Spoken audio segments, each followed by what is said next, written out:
gaafadheen deebii argadha.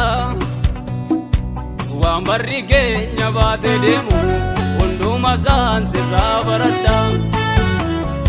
Dacheen keenya maaliif ta'e qajeelotaaf waan abaarsa. Jallaanis jaalleen hojjete qajeelota maaliif aarsa. Kana gaaffii nutti taanaan kan sammuun keenya si gaafatu. Dafii deebii nu deebisime sammuun keenya araganfatu. Sabni koo garaa yoo jabaate hangaruu garaatti hin jabaadhu. Akka ulfina koo agartuufis mucaa koo naan kadhadhu. Qajeelaa nam tokko jiraate balleessuu saba koo nan dhiisa. Qajeelummaa koo ol kaase nu'a koo isaanitti agarsiisa. Sabni koo garaa yoo jabaate hangaruu garaatti hin jabaadhu. Akka ulfina koo agartuufis mucaa koo naan kadhadhu. Qajeelaa nam tokko jiraate balleessuu saba koo nan dhiisa. Qajeelummaa koo ol kaase nu'a koo isaanitti agarsiisa.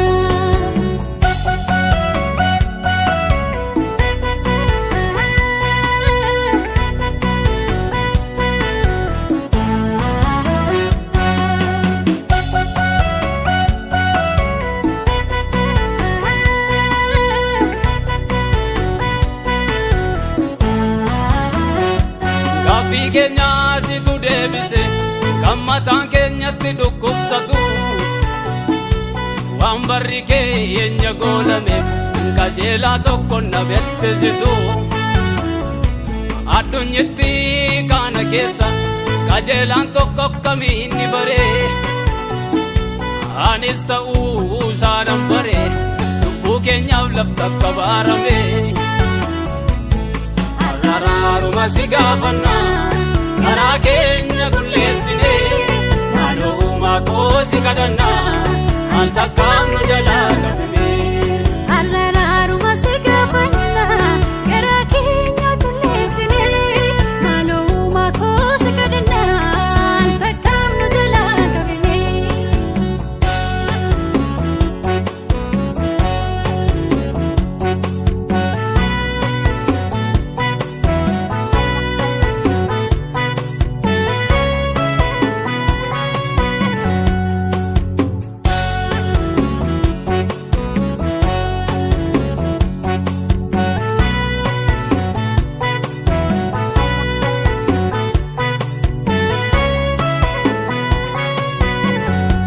Ibiroonni sanyii tokkicha akka ormaatti maaliif wal lolu.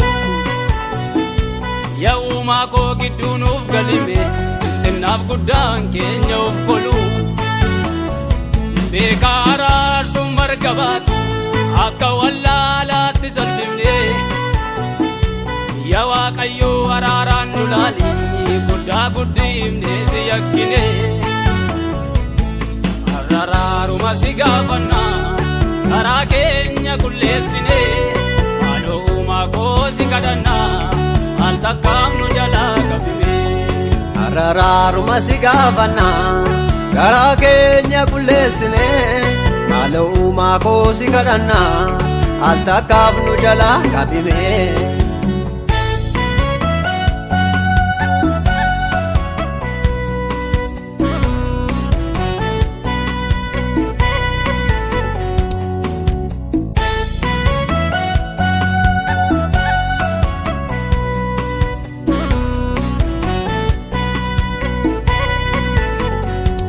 Argamuu nu barkike dadhabne rattamiin tabba baana. Yaa uumaa koo yaa leenca koo yoo nu dhiifteen immoo akkam taana. Baala hin qabnu baala biraa kan abdannee laga ittiin jeenu. Adaraa kee abbaa nu ta'i siin malee abbaa biraan beennu.